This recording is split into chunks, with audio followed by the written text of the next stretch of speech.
Tara at samahan nyo kaming kumain ng isa sa paborito ng Pinoy, ang Jollibee Yum Hotdog. At ito nga ay kakain kami dito ngayon ng Jollibee sa may Sarawat Filipino Supermarket.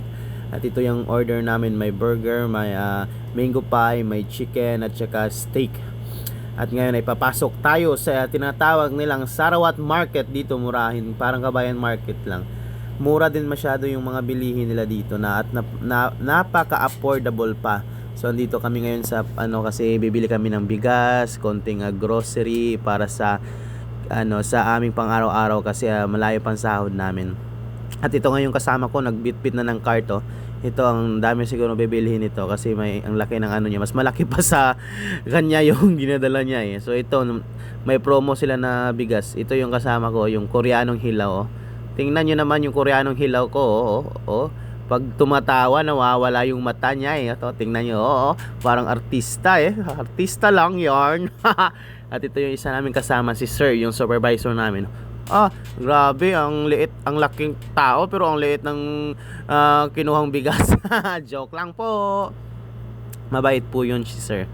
Yan yung pinakamabait dito sa accommodation namin na supervisor. Ito ngayon kasama namin kasi pupunta daw kami sa may isdaan. Bibili muna tayo ng donut. May donut sila dito, may mga tinapay po sila dito na pang Pilipino din. Kasi tinatawag din itong Filipino supermarket. Iba din yung Kabayan hypermarket kasi yun yung talagang kabayan na kabayan. Ito at masarap naman dito at maraming mga bibiling mga Filipino food at Filipino sweets. Ayan. So pupunta tayo sa sa tinatawag nilang fresh na isda. So daan muna tayo dito sa may may nakita ako si Mamo. Ay, sana all, may asawa na po ako, ma'am. Wag ka na po. Joke lang. At ito ay bibili tayo ng isda. At pagpasok nga natin, ito yung dat na natin, yung malalaking isda, tag 18 real. May yung tawag, yung ito tawag salmon, mamahal ito. Meron ding pasayan, may bangus, may may lambay. Yan yung masarap, yun yung pinapana ko dati sa Pilipinas. Ayan, may tilapia din sila. Kaso lang ang mamahal. Pero naghahanap pa rin kami kung baka may mga mura dito. So ang napili ata namin dito is ang yung medyo mura-mura na yung tilapia. Tsaka ngayon ito na, punta tayo sa kanilang gulayan at saka prutasan. Ayan, pipili tayo ng mga makukuha nating gulay kasi magsisigang daw tayo. So punta tayo dito sa may lettuce kasi ito yung inutos sa atin ng ating supervisor.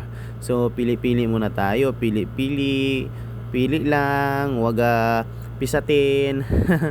At saka yun, pupunta na naman tayo dito sa kabila kasi hahanap tayo ng alugbati daw, alugbati. Ewan ko ba kung may alugbati ba dito. Parang wala atang alugbati dito. So ito, hanap tayo. Sige, punta muna tayo dito. Kuha muna tayo ng ng yung tinatawag nilang tinangkong. Tinangkong, kung sa Bisaya ba tinangkong ba, sa inyo ano ba yung tawag diyan? Tinangkong ba din? So yun, daming prutas pero hindi tayo makakuha ng prutas kasi wala tayong pera. Tingnan niyo naman yung nila yung ampalaya. Nagyeyelo na. Parang ngipin ko lang nagyeyelo. Charot! Ayun, at sa kahanap tayo ng iba pang pang makukuha natin.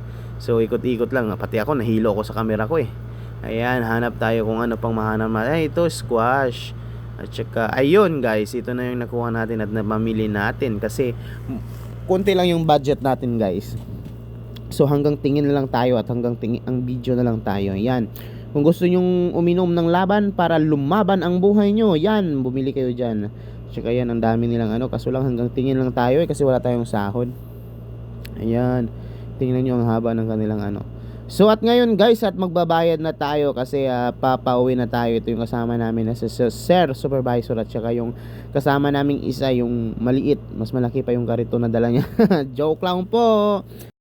At ito nga, magbabayad na yung mga modern natin. Magbabayad na sila sa cashier. Maraming salamat sa panonood.